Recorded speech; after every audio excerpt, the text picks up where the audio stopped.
Okay, good morning, grade 7 Jade, and I hope you are well and safe. For today's video conference, we're going to talk about or discuss about the basic concept of temperance and its application. With you is Sir Jomar, your teacher na maligalig in Values Education 1.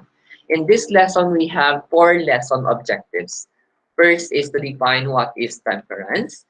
Second is know and understand the importance of temperance in one's life. Third is to construct specific ways on how to exercise temperance. And lastly is to apply and practice the virtue of temperance. So let us begin by having this test or study. It is the marshmallow test. If you heard the marshmallow test already, then you already have an idea of what we're going to talk about this morning. So to give you an idea, what is the marshmallow test? It is a famous study conducted in Stanford University by Professor Walter Mischel in 1972. The experiment measures how well children could delay immediate gratification to receive greater rewards in the near future. So basically, if the child succeed in this experiment, they will have a higher chance to be successful in life. But speaking of being successful, or when we talk about the word success, it is very ambiguous. It can be defined in success in life, success in money, success in career, success in health, and everything that you want to describe what is success is. Okay? Let us, I'm going to play the video about the marshmallow test para naman maintindihan nyo ano ba talaga yung marshmallow test. Sir, ano yung nangyari sa marshmallow test. Okay? So I'm going to stop recording, then present the video to you from YouTube.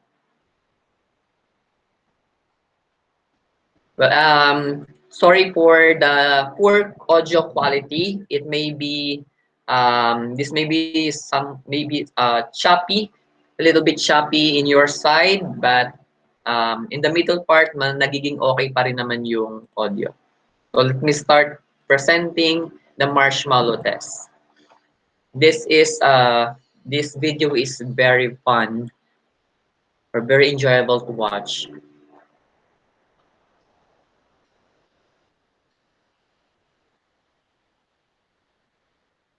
Wait, oh, TikTok dyan. Wait, ba't nag-TikTok?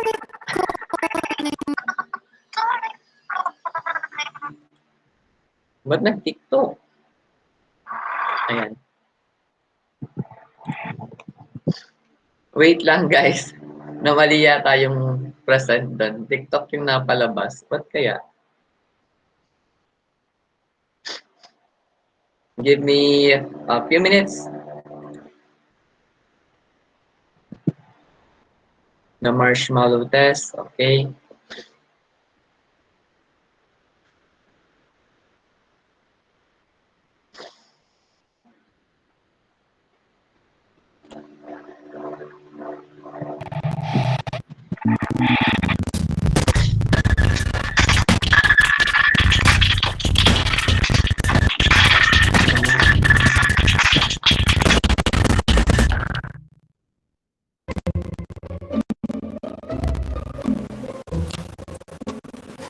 Okay, so that's your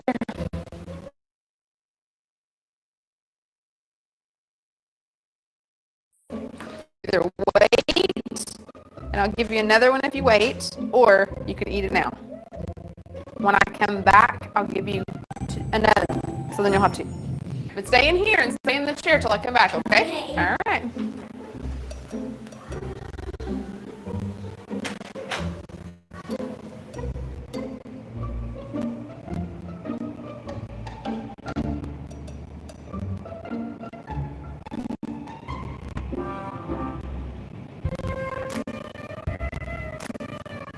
I'm gonna go do something and then I'll come back. It smells yummy. It smells really good.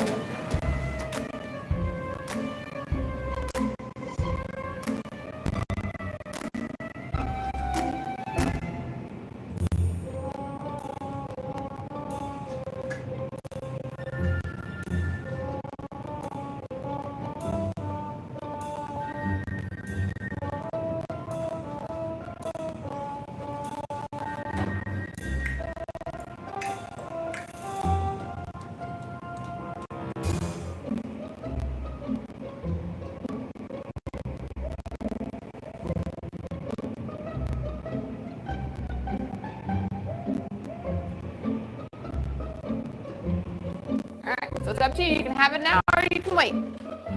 Okay?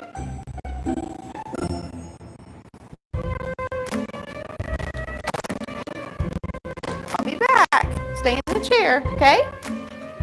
Okay.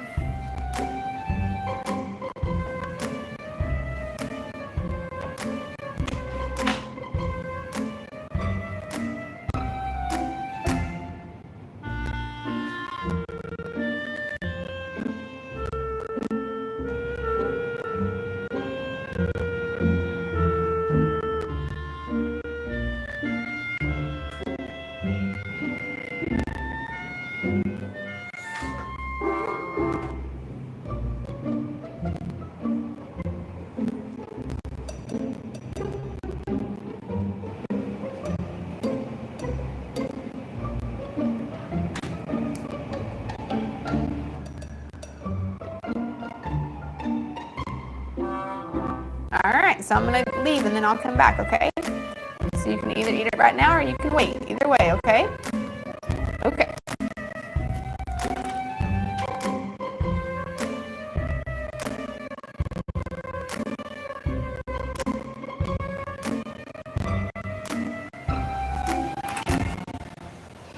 How'd you do? Did you do good? You did? You wanted to eat it, didn't you? Yeah. So did I tell you I'd give you another one? Okay, now you can have both. You need them.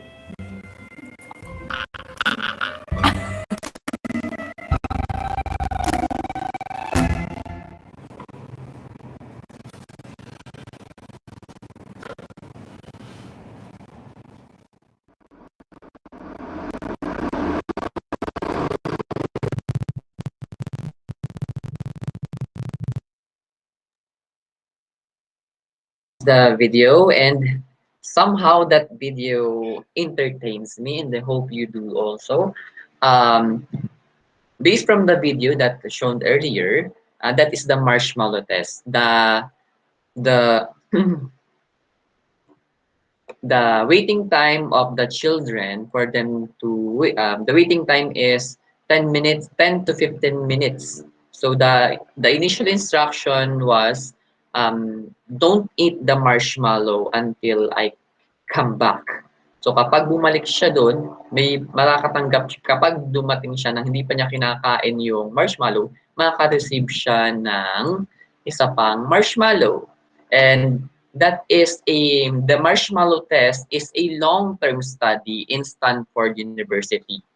And do you know na nung lumaki yung mga bata, sinubaybayan nila yung mga batang yon, and they find out na mas naging successful yung mga bata na hindi kumain nung marshmallow. Yes, this is a very simple test or activity, but it relates, it can be associated to what is success is. Yan. So there's a significant relationship between temperance and the relationship. Why is that so, sir? So we will proceed to the next slide so that we can know deeper on what is temperance is. Yan. So, it's okay, Jaron, kasi simula pa lang din naman namin. Yan. Anyway, let us proceed. Let's discuss what is temperance. Temperance came from the Latin word temperantia. It means to mingle in due proportions, to restrain, and so, moderate habits.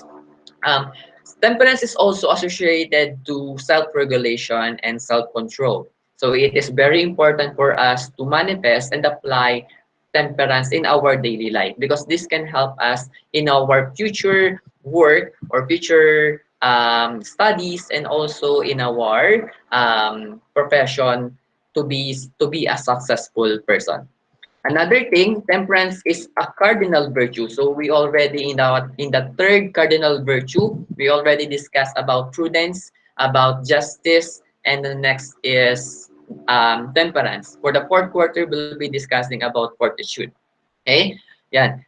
Temperance is the cardinal virtue that counteracts temptations. We have this, gusto ko niyan, gusto ko nito, gusto kong gawin to, ang saya gawin ito. But when we manifest the virtue of temperance, we have to hold, we have to restrain ourselves to do our desire or to get what we want. Yan, pagpipigil. In Tagalog, temperance means pagtitimpi or pagpipigil. Yan, another thing, it is the virtue that regulates every form of enjoyment and our use of earthly goods by restraining our passion and desire from the exercise of human desire. Sir, while reading this definition of temperance, I think it is somehow unfair to us, restraining our passion and desire. Sir, that is our passion eh. That is our desire. That makes us happy. Why should you restrain it? Or bakit pinipigilan nyo kaming gawin yon? We have this saying, ang lahat ng sobra ay masama sa tao. Yan, kaya kinakailangan natin ng temperance. Yun yung kinakailangan natin. And somehow, temperance can give us a warning signal not to do that action to avoid committing mistake and also to avoid regrets. Yan ang temperance. Kaya napakahalaga nito sa buhay natin. Even in eating foods, in wearing clothes, and doing bad habits, and tsaka sa iba't iba pang mga gawain na sa buhay. Another meaning of temperance is considered a characteristic of all moral virtue. In our actions, there is temperance. In our feelings, then there is temperance. In our emotions, there's also temperance. In the way we speak, there's also temperance, and also in the way we think. Yan, kaya characteristic of all moral virtue siya. Next one is, according to Saint Thomas Aquinas, it is a special virtue that restrains desire or controls. Just like I said earlier, it is associated to self-regulation and self-control. And later on in this discussion, I'm going to show you some tips and exercise on how to manifest or apply temperance in our daily life. Let us proceed. So si temperance is meron siya mga kabarkada, mga friends. They are abstinence, chastity, and modesty. Let's have the first friend of temperance, abstinence. Maybe you already heard about abstinence if you are a Roman Catholic, or if you're a Roman Catholic, belong to a Roman Catholic religion, you heard already about abstinence. Natapos na nag-Ash Wednesday na, di ba? Tama, nag-Ash Wednesday na. Kung nagpalagay kayo ng abo, or if you are performing the culture of Roman Catholic na hindi ka dapat kakain ng karne tuwing Biyernes, 'di ba? That is part of abstinence in Roman Catholic. Hindi ka pwedeng kumain ng karne. Ang pwede lang sa iyo ay gulay, isda, at mga tinapay. Basta walang halong karne dapat ang iyong kakainin every Friday. Kapag hindi naman Friday, okay lang kahit anong gusto mong kainin. So yung tinatawag nating abstinence, sa Tagalog, abstinensya. Kumaga parang pinipigilan mo yung sarili mong kumain ng mga bawal na pagkain. When we talk about abstinence, it is the practice of restraining in partaking in something such as food and drinks. Magkaiba yung dieting at magkaiba rin yung abstinence. When we speak about dieting, merong benefit yung katawan mo na magiging fit ka, magiging healthy ka, pero hindi mo naman siya ganun ka-desire. Hindi mo siya talaga gusto. You are doing that because you will gain something from doing when you are in a diet.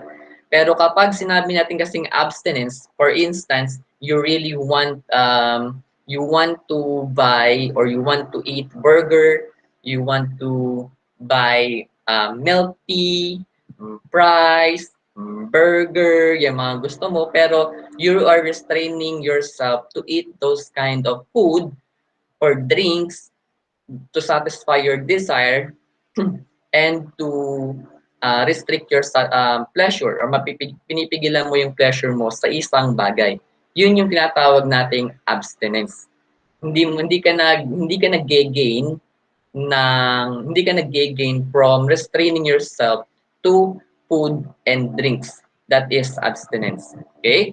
Next one is chastity. Chastity is about the practice of refraining from sensual satisfaction connected with the procreation of human species. Yan, basically, it is all about sex. It's sexual intercourse, and we have to practice chastity because based from research and study in statistics, yan, the average age of a teenager na nangyayari ngayon sa Pilipinas is from 10 years old to 19 years old. This is based from statistics 2020, if I'm not mistaken. So napaka-alarming nun sa nangyayari sa buhay natin na as early as 10 years old, may nagbubuntis na. So kinakailangan ma-practice talaga natin to. Kawawa naman yung bata na ipapanganak at hindi pa siya ganun hindi maaalagaan ng maayos. Okay? So please, guys and girls, boys and girls, please practice chastity. Refrain from sensual satisfaction. Yan. Next one is modesty. Yan. Kanina ay pagkain at inumin. Kanina, sunod ay sensual satisfaction. And the third one is about your clothes. How you wear your clothes. Modesty prevents us from doing something shameful or inappropriate. During our days, hindi pwede yung magsuot ka ng maiksi, especially kapag pupunta ka sa church. Hindi ka pwedeng magsuot ng sobrang fit, dapat formal. But in our society, as of now, it is already accepted for us to wear shorts, to wear spaghetti, or clothes that is somehow revealing or shows some of our skin. Well, okay na yun sa ating society. The problem here is when we wear those kind of clothes, yung pag-iisip ng isang tao kung paano niya tinitingnan yung isang taong nagsusuot ng damit. Yun yung mali doon. Okay, so kinakailangan i-rewire natin yung ating isipan when we saw someone wearing that kind of fashion or dress. Speaking about modesty, it is about wearing wearing clothes, wearing dress in inappropriate occasion or event. To give example, um, ano ba? Birthday party, hindi, libing ng kamag-anak mo. Tapos ang dapat ang suot mo diyan white or kaya black, 'di ba? 'Yun yung mga usual na sinusuot. Pero bigla ka nagsuot ng pula, bigla ka nagsuot ng pink. So, anong nangyari? Pusya pa. So, neon colors pa yung suot mo. You will be the center of attraction. So, this will bring shameful to your disrespect to to the one yung ililibing tsaka yung sa mga kamag-anak. So at least iwasan natin na maipahiya yung ating sarili by wearing proper clothes in specific events or occasions, especially kapag pupunta tayo sa church. Okay? Next one. Yan. What reasons why we need to practice temperance? Sir, bakit nga po ba? Nasabi ko na rin naman kanina, pero let's discuss further the reasons why we need to practice temperance. And there are reasons why we need temperance in our life. First is it gives us longer life. If there's longer life, meaning there's also better health. May kilala ba kayo mga smoker dyan? Addict sa alcohol, tsaka addict din sa paninigarilyo? Please do not try to smoke because it's very harmful to yourself and also to others. Sir, sanay na po akong makalanghap ng amoy o usok ng sigarilyo. Actually, that is very dangerous. Mas malala, mas prone ka sa pagkakameron ng sakit kapag ikaw yung mismo or second-hand smoker, yung tawag natin doon, kung ikaw yung mismo nakakalanghap. At the same time, and also, in addition, kapag nag-i-smoke ang isang tao, nakakapangit. So, hindi maganda. Believe me, grade 7 Jade, it is not worth a try. Based from my experience, I tried smoking when I was 6 years old. No, not 6 years, sorry. When I was in elementary, grade 5 or grade 6, I think, tinaray ko lang, konti lang naman, siguro mga 2 to 3 seconds. After no, nagsuka ako na nagsuka. So at least, please, grade 7J, do not try smoking. It's very bad for your health. Though in some individuals, smoking gave them satisfaction or pleasure, but please, at a very young age, do not try to do smoking. Next one is yung pagiging drunker, yung magiinom. Yan, okay lang din naman, okay lang na mag-inom in moderation in some special occasions. Pero please, huwag mo yung practicein na yung iinom kayo ng sobra-sobra na talaga magpapakalasing kayo na hindi nyo na alam kung ano yung ginagawa nyo. Okay? Live life in moderation so that you can gain better health and longer life. Okay? Next reason is less expenses. Yan, dahil si Sir ay nag-crave ng burger, ng fries at milk tea kahapon, pero try natin yung virtue of temperance, hindi ako nakagastos. So yung dapat ipambibili ko ng mga pagkain na yon, so isinave na lang namin para kay baby. So 'di ba, less expenses. Though hindi ako nabusog, still maganda yung pinatunguhan nung perang hindi ko ginastos. Kasi yung mga tsaka yun sa mga gadgets natin, the innovation for gadgets, 1 month nagpapalit na agad sila ng model. So pumili kayo ng maayos na cellphone na magagamit nyo ng matagalan. Hindi kung may bagong release ng cellphone, bili na din agad. Okay ba ganon? And another reason why we need to practice temperance is as person with strength of character. It gives us strength of character. Again, just like sinabi ko kanina, temperance can be also serve as a warning to avoid conflicts, to avoid regrets, yan mga bagay na yan. So to avoid us from danger, yan mga ganyan. Nangyari sa akin na kinakailangan kong gawin yung isang bagay na yon, pero I refuse to do that because in my view, in my own perspective, pag ginawa ko yung bagay na yon, though gusto kong gawin yung bagay na yon, alam ko na masama ang idudulot sa akin nun. Kaya in that way, I am building my own character, and that makes me strong. Kaya yan, will to do what is right, view as a courageous man. Hindi ibig sabihin na hindi niya kayang gawin yung isang bagay ay mahina na siya. Talaga nagtitimpli lang siya na gawin niya yung mga bagay niya yun. Kasi may dahilan siya kung bakit ayaw niyang gawin yung mga bagay na yun. Okay? Next reason is modesty. Napaliwanag ko na kanina.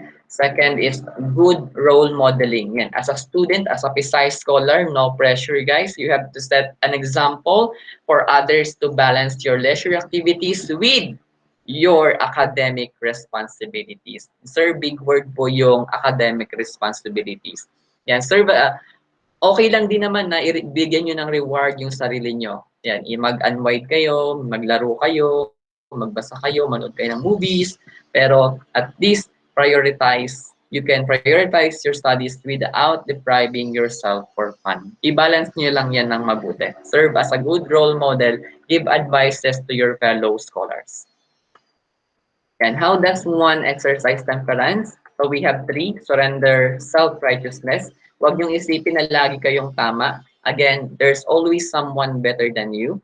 Stop measuring your worth. Though alam ko na marami kayong medals, mas mabuti na hindi nyo siya masyadong ipinagmamayabang. Ikip nyo na lang sa sarili nyo na, yes, I am smart, and that is enough. Hindi ko na kinakailangan ipaliwanag yung sarili ko at ipagyabang yung sarili ko sa buong mundo.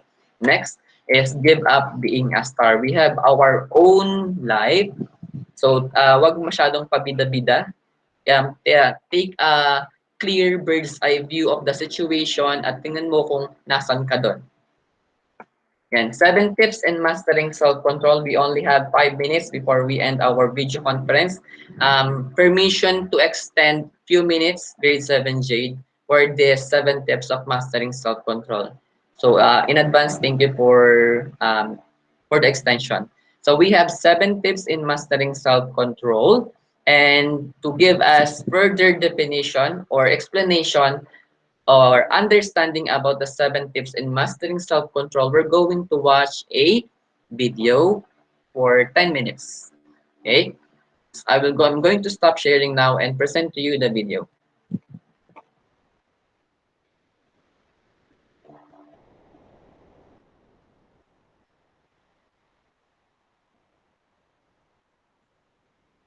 Mhm.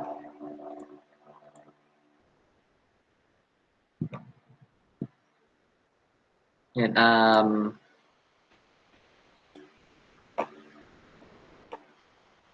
medyo Shopee sa una ha, pagpasensyahan na.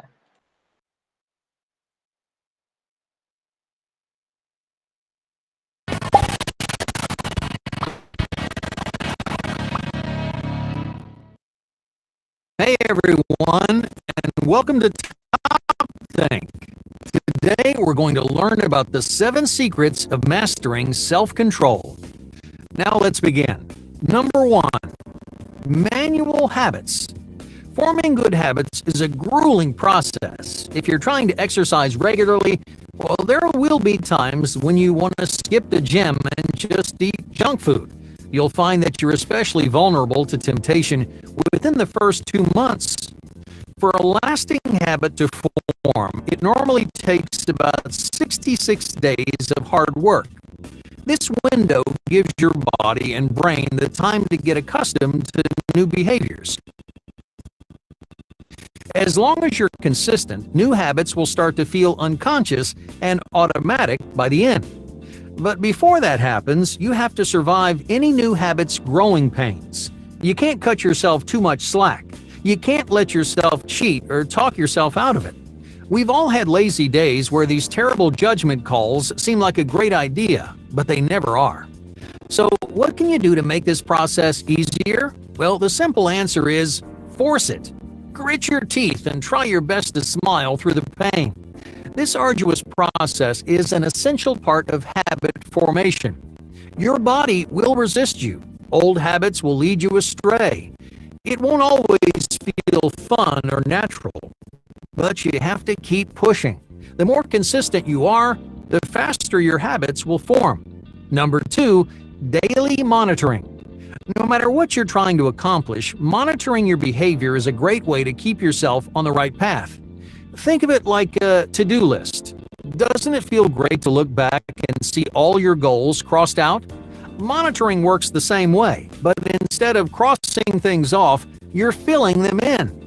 This gives you the opportunity to physically see your progress happening.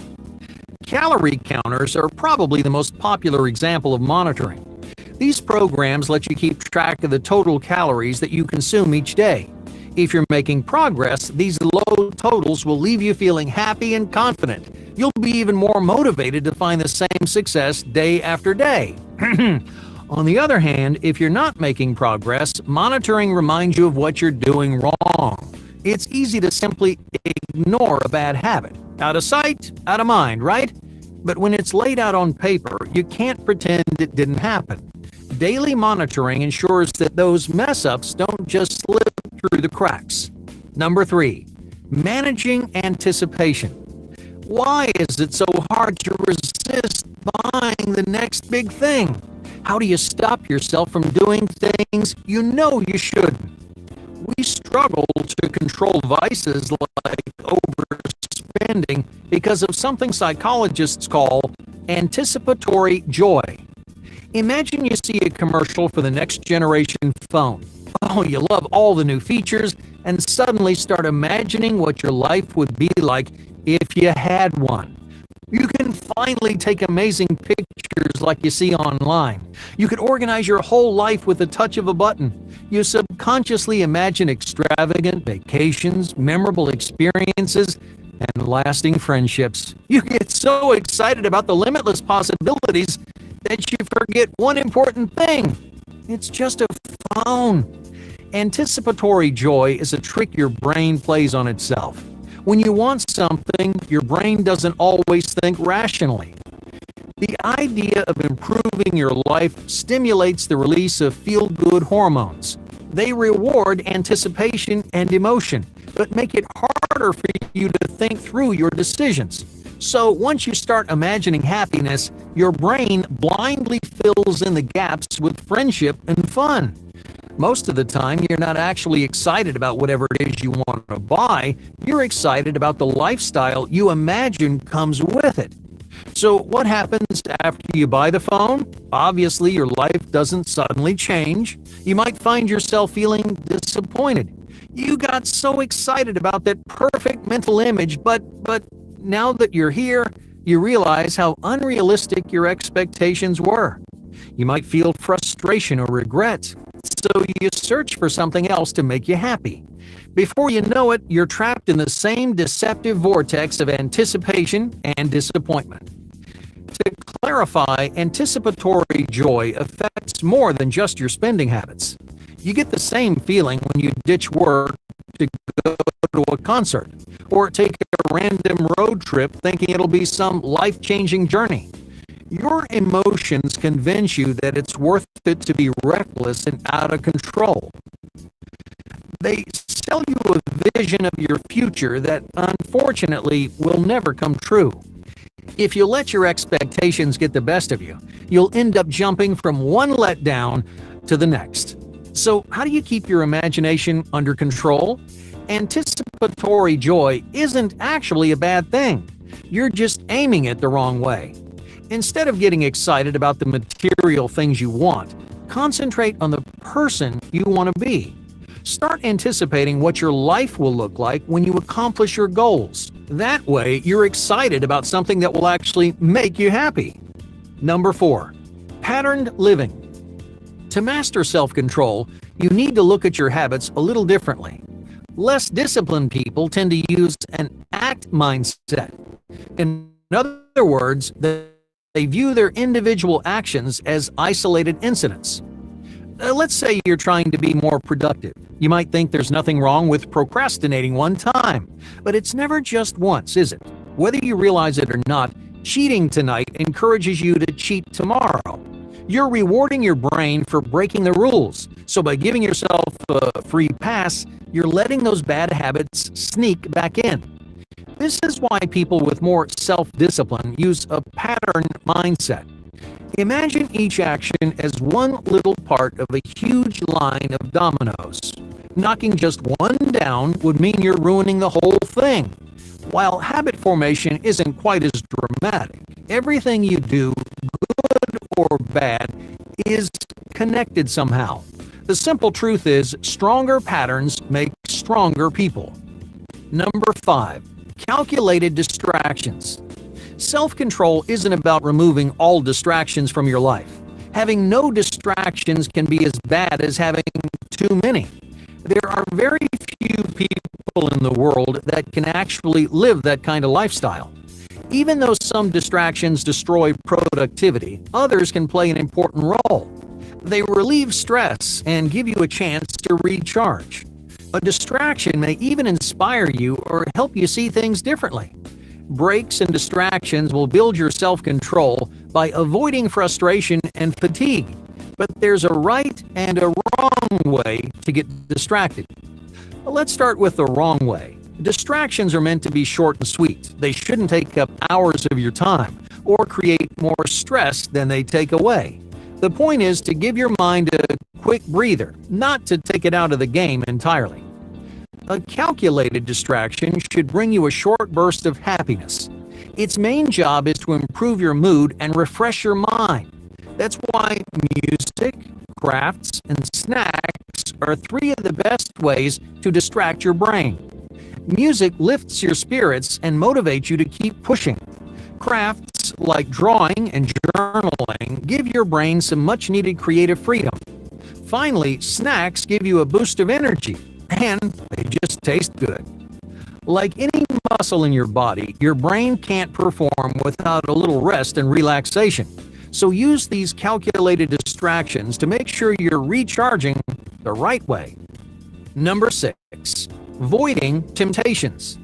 Distractions serve another valuable purpose for people learning self-control. When you imagine a distraction, you probably think of watching TV or browsing social media. They're time wasters you do instead of doing something more productive.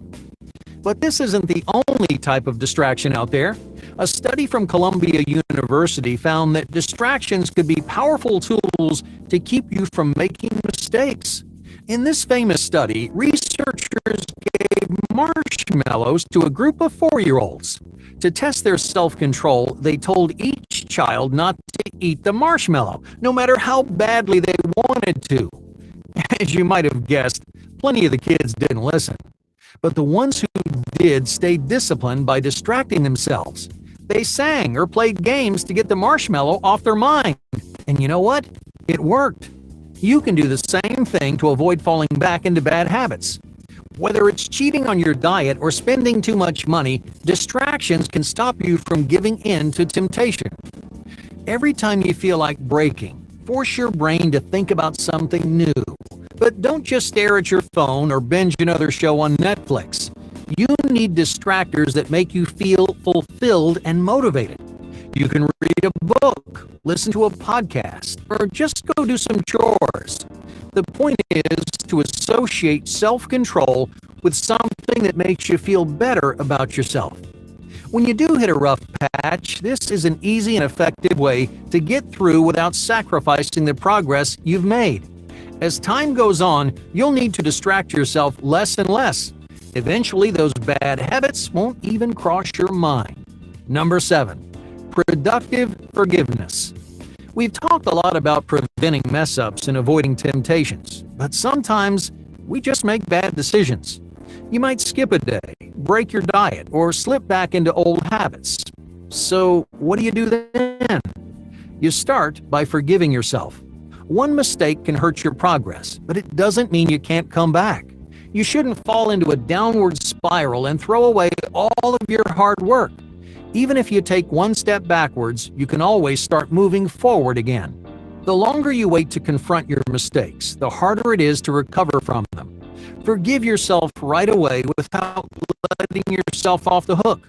Your mistakes can be incredibly motivating, but only if you make an effort to learn from them. Hey, thank you for watching Top Thing. And be sure to subscribe because more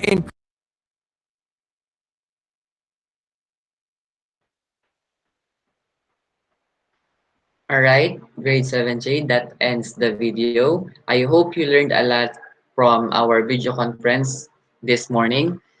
And I hope you continue to manifest and apply the virtue of temperance. To end our video conference, let me tell you a famous quote from Socrates. There is no difference between knowledge and temperance. For he who knows what is good and embraces it, who knows what is bad and avoids it, is learned and temperate. Thank you so much for your time, grade 7J. This is once again your teacher Jomar, ang teacher niyong maligalig saying, keep safe, God bless, and goodbye, Jade. Thank you po.